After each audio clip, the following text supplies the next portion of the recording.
Hello friends, कैसे हैं आप सभी लोग। आई होप आप सब लोग बहुत बढ़िया होंगे। मैं के आर सैनी एजुकेशन आप सभी का स्वागत करता हूं। दोस्तों, यूनिफाइड पेंशन स्कीम यूपीएस को लेकर बहुत बड़ी अपडेट निकल के आ रही है। जी हाँ दोस्तों, यहाँ पे ऐसे जो है मैसेज सभी जो एनपीएस के अंदर है ऑलरेडी कर्मचारी उनके पास में ऐसे मैसेज आ रहे हैं और यहाँ पे बहुत सारी चीजें आपकी लिखी हुई है। उससे रिलेटेड आपके FAQ भी जारी किया गया है। यूपीएस को लेकर 52 सवालों के सरकार ने लिखित में जवाब दिया है और आज इस वीडियो में मैं क्लियर करने वाला हूँ कि मैं खुद जो है यहाँ पे क्या चुन रहा हूँ। मेरे से कई सारे साथी पूछते रहते हैं कि सर आप यूपीएस में जो यूपीएस सुनना चाह रहे हो या फिर एनपीएस में ही रहोगे, तो उसके रिगार्डिंग भी बात करने वाले हैं। तो ये मैसेज जो है सभी भाइयों को आ गए होंगे और जिनको नहीं आए उनको भी जल्द यहाँ पे आ जाएंगे। तो इस मैसेज के अंदर क्या कुछ लिखा हुआ वो देख लेते हैं। सबसे पहले तो देखिए दोस्तों, यहाँ पे लिखा है एड PTN एनपीएससी की तरफ से आ रहा है। Dear subscribes, unified pension scheme will be operational from 1 April 2025।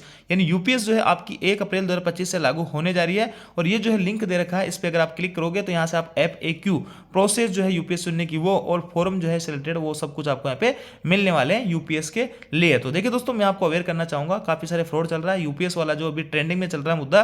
तो ऐसा लिंक कोई साइबर फ्रॉड के द्वारा भी आपको भेजा जा सकता है। तो ऐसे जो लिंक है, किसी भी लिंक पे क्लिक करने से पहले सोच समझ के विचार कीजिए कि क्या ये ऑफिशियल लिंक है या फिर कोई फ्रॉड है। अगर फ्रॉड हुआ तो आपका अकाउंट यहाँ पे खाली भी हो सकता है। इस चीज का विशेष तौर से ध्यान रखिए, मैं आपको अवेयर कर रहा हूँ। लेकिन दोस्तों, यहाँ पे इस साइड से मेरे पास मैसेज आया तो मैं इसको ओपन करके देखा तो ये जो है यहाँ पे कुछ इस टाइप का इंटरफेस सामने खुल के आ रहा है। दोस्तों, मैंने जैसे ही लिंक को क्लिक किया मेरे सामने इस टाइप का इंटरफेस खुल के आया। तो देखिए यहाँ पे प्रोटेन लिखा है और होम यूपीएस है और यहाँ पे option your UPS account contribute online आगे लिखा था कि यहाँ पे FAQ है, फॉर्म आपको मिल जाएंगे, नोडल ऑफिसर कॉर्नर है, एनपीएस जर्नी किट है, यूनिफाइड पेंशन स्कीम और PFRDA नोटिफिकेशन भी आपने दे रखा है। PFRDA का जो नोटिफिकेशन था अभी 19 मार्च को जो है जारी किया था, उसमें बहुत सारी चीज़ें आपकी क्लियर हुई थी। 125 पेज के समथिंग ये जो पूरे PDF था उसको मैंने एक्सप्लेन करके शॉर्ट में आप लोगों को बता भी दिया था। वही PDF यहाँ पे आपको मिल जाएगी दोबारा से। और quick links for subscribe registered for UPS. देखिए, अगर किसी भाई को यूपीएस के लिए रजिस्टर करना है तो वो इस लिंक से अपना रजिस्टर कर सकता है। कल के डेट में जो है यहाँ पे चालू हो जाएंगे सारे कुछ ऑप्शन।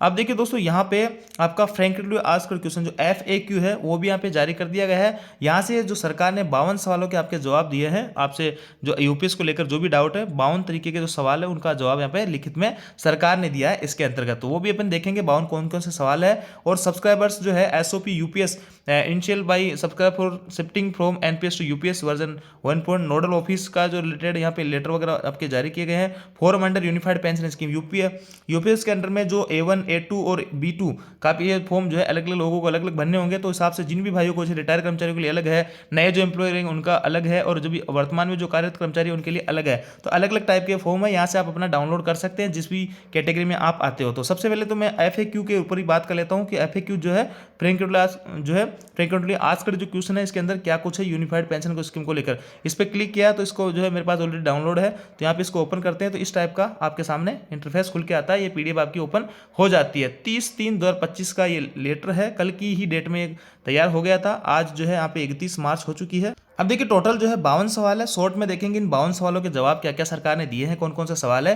तो frankly asked question FAQ unified pension scheme UPS. देखिए व्हाट इज यूनिफाइड पेंशन। तो यूनिफाइड पेंशन स्कीम क्या है, इसको इन्होंने एक्सप्लेन किया है कि एनपीएस के अंदर ये एक उपक्रम है, यहाँ से आप जो है इनको चुन सकते हो। एक ऑप्शन आपको मिल रहा है एनपीएस में, अगर जिस भाई को पेंशन चाहिए 50% आफ्टर रिटायरमेंट, तो वो जो है एनपीएस के अंतर्गत आते हैं, तो वो लोग इसको चुन सकते हैं यूपीएस को। आगे लिखा है whether central government employ is eligible for opt for UPS. जो अभी वर्तमान में कार्यरत कर्मचारी है वो इसको चुनने के लिए एलिजिबल है, तो बिल्कुल एलिजिबल है। 1 अप्रैल 2025 आप इसको चुन सकते हो। Whether newly recruitment central government employ is eligible to for UPS. जो नए कर्मचारी है जो 1 अप्रैल 2025 के बाद भी ज्वाइन करेंगे, क्या वो भी इसको चुन सकते हैं। तो बिल्कुल वो भी इसको चुन सकते हैं। चौथा सवाल है whether central government employ period from private to 31 March 2025 is eligible to opt for UPS. यानी जो कर्मचारी 31 मार्च 2025 से पहले रिटायर हो गए, क्या वो भी यूपीएस को चुन सकते हैं। तो देखिए यस, वो भी जो यूपीएस को चुन सकते हैं। उनकी कुछ टर्म्स एंड कंडीशन यहाँ पे दे रखी है। वो है सुपरनेशन after minimum 10 years service of qualifying service, यानी उनकी कम से कम 10 साल की सर्विस होनी चाहिए। और भी यहाँ पे जो एक्ट वगैरह हैं इनको फॉलो करने चाहिए। जो भाई 31 मार्च 2025 से पहले रिटायर हो गए, उनको एक मुश्त जो अमाउंट मिली थी उसको उनको विद इंटरेस्ट जमा कराना है। The legally वेडेड spouse of decade subscribe eligible under UPS. यानी अगर कोई कर्मचारी ऐसा है जो 31 मार्च 2025 से पहले एनपीएस में था, रिटायर हो गया और वो उसकी एक्सपायरी एक्सपायर भी हो गया तो उसकी वाइफ जो है, जो लीगली विडो है उसकी, तो वो भी यूपीएस को चुन सकती है। बस वो उसकी टर्म्स एंड कंडीशन है उसको फॉलो करनी चाहिए। What are the forms of be to be filled by eligible central government employee to opt for UPS. इन कौन कौन से फॉर्म जो अभी मैंने आपको बताया थे, A1 फॉर्म अलग था, A2 फॉर्म अलग था, तो अलग अलग कर्मचारियों के लिए अलग रहेगा। तो newly recruitment central government employ joining service, जिनकी 1 अप्रैल 2025 के बाद में ज्वाइनिंग होगी, उनको फॉर्म A1 बनना है। और जो अभी वर्तमान में कार्यरत कर्मचारी है उनको एनपीएस यूपीएस में जाने के लिए A2 फॉर्म यहाँ पे भर के देना है। आगे लिखा है from there where the forms of enrollment under UPS can be obtain, यानी कहाँ से इनको जो है अपन ऑब्टेन कर सकते हैं। तो अभी मैंने आपको साइट बताई थी, वहाँ से डायरेक्ट आप डाउनलोड कर लेंगे, या फिर इसी साइट, ये सेम साइट थी, यहाँ से क्लिक करके आपको फॉर्म मिल जाएंगे, यहाँ से आप डाउनलोड कर सकते हैं और आपको जो भी फॉर्म चाहिए वो आप ले सकते हैं। What are the timeline to exercise the option और यूपीएस अंडर एनपीएस, यानी एनपीएस के अंतर्गत जो कार्यरत कर्मचारी है उनको यूपीएस में जाने के लिए कितना समय यहाँ पे मिल रहा है। टाइमलाइन क्या है, 1 अप्रैल 2025 के बाद में, तो 3 महीने का आप लोगों के पास में समय रहेगा। आगे लिखा है what the timeline to exercise the option of UPS under NPS by eligible retired, जो कर्मचारी 31/3/2025 से पहले रिटायर हो गए उनको कितना टाइम मिलेगा, तो उनको भी 3 महीने का टाइम मिलेगा। 1 अप्रैल 2025 से बाद में, 1 अप्रैल 2025 के से लेकर 30 जून तक जो है आप यूपीएस में जा सकते हैं, और सरकार चाहे तो उसको डेट को आगे भी बढ़ा सकते हैं। अभी 3 महीने का आपके पास में टाइम है। आगे लिखा है what are timeline to exercise the option for UPS, यानी कोई कर्मचारी जो कि रिटायर हो गया और उसकी लीगली जो demise prior to exchange the option for UPS, यानी यूपीएस ऑप्शन चुनने से पहले तो उसकी जो वीडियो वगैरह रहेंगी तो उनको भी यहाँ पे 3 महीने का यहाँ पे समय दिया जा रहा है। और देखिए नए जो कर्मचारी है जिनकी 1 अप्रैल 2025 के बाद ज्वाइनिंग होगी उनको 30 दिन का टाइम मिलेगा।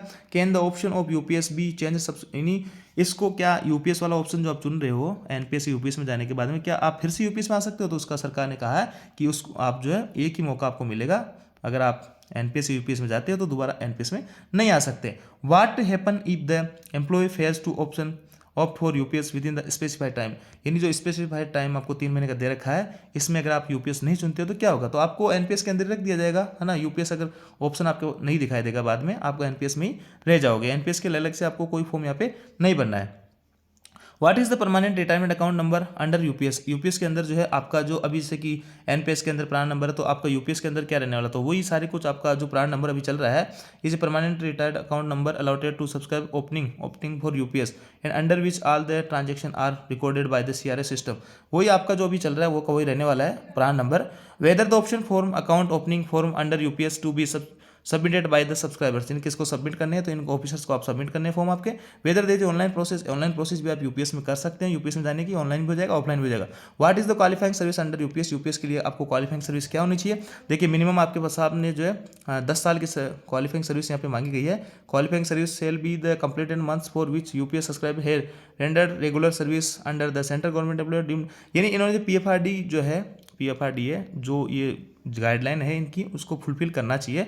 How the subscriber can obtain the status of his her application, यानी अपना एप्लीकेशन कैसे देख सकता है कि यूपीएस में मेरा पैसा कितना हो रहा है, क्या कुछ हो रहा है। तो यहाँ पे आपको ये जो साइट है यहाँ पे अपना एप्लीकेशन फॉर्म वगैरह आप सब कुछ देख सकते हैं। और will UPS subscriber still be able to option open maintain hold voluntary NPS, यानी आपका जो एनपीएस में अभी टीयर फर्स्ट जो ऑलरेडी कार्यरत कर्मचारी है उसके टीयर फर्स्ट में अकाउंट में जो पैसा पड़ा है, तो क्या उसको वो कर्मचारी खुद मेंटेन कर सकता है, तो बिल्कुल कर सकते हैं। यहाँ पे सरकार ने आपको वो भी ऑप्शन दे दिया है। और देखिए FAQ related to contribution under UPS, UPS के अंदर कंट्रीब्यूशन लेकर आपके जो सवाल जवाब है उनका जवाब सरकार ने दिया है। What will happen to my action corpus on margin from NPS to UPS, यानी मेरा जो मार्जिन कॉर्प्स है जो एनपीएस के अंतर्गत है तो उसका क्या होगा, तो on margin from NPS to UPS the corpus of the subscribe will be transferred, आपका जो पैसा है transfer to the PRAN tag to UPS, UPS के अंदर आपका सारा पैसा ट्रांसफर हो जाएगा एनपीएस से। On margin migration from NPS to UPS whether new PRAN will be issued on migration from NPS to UPS the subscribe shall be identified by the actual, यानी आपका जो पुराना प्राण नंबर है वो कभी रहेगा, इसी नंबर से आप पहचाने जाओगे। What is the individual corps and benchmark corps, देखिए इंडिविजुअल कॉर्प्स और बेंचमार्क कॉर्प्स क्या है।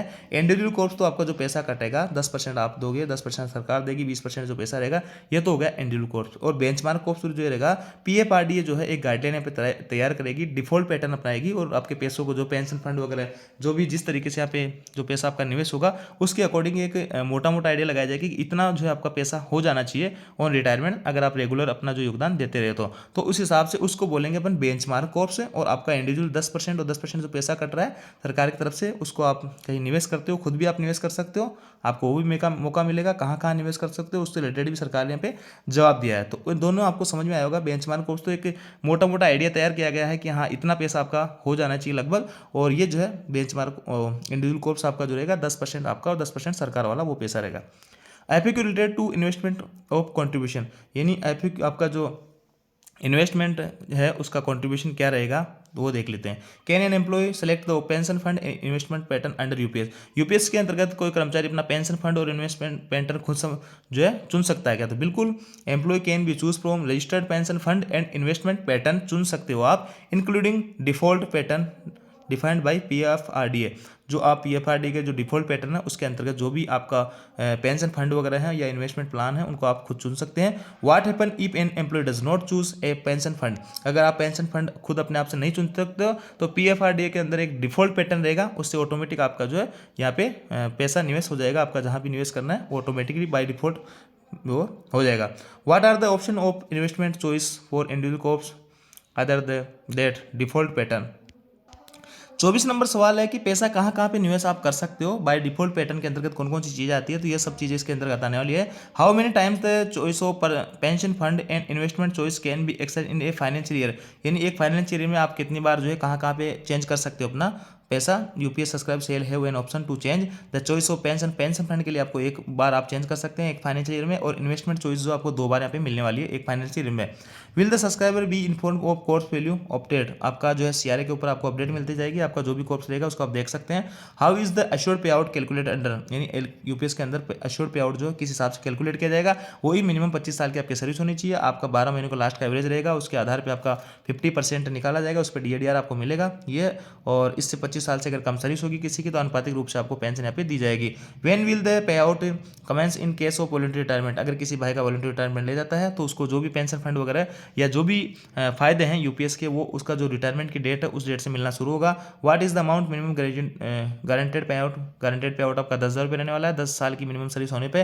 विल द एश्योर्ड पे out under UPS reduce in case of reduction in qualifying service, अगर क्वालिफाइंग सर्विस के अंदर जैसे 25 साल की क्वालिफाइंग सर्विस है इससे कम अगर किसी की सर्विस रहती है तो वो जो है उसकी पेंशन के अंदर भी रिड्यूस देखने को मिलेगा, तो जिस अनुपातिक रूप से उसको पेंशन मिलेगी, यानी वो जितने साल की कम सर्विस करेगा उस हिसाब से उसको पेंशन भी कम मिलेगी। व्हाट इज द एडमिशन पे आउट, यानी एडमिसिबल पे आउट क्या रहने वाला है, द एश्योर्ड पे आउट है वो 100 प्रोपोर्शनल, वो ये है कि आपको अनुपातिक रूप से मिलेगा जी, अगर 25 साल से कम सर्विस है तो इसका फॉर्मूला उन्होंने दिया है।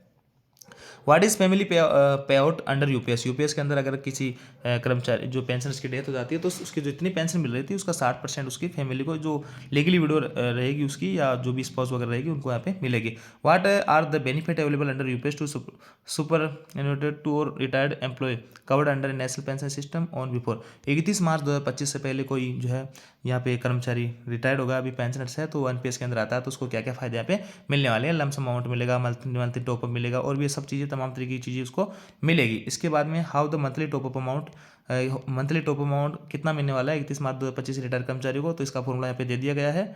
और यहाँ पे देखिए दोस्तों 35 नंबर सवाल में what is representative annuity rate amount, वो उसका इन्होंने फॉर्मूला यहाँ पे दे दिया है।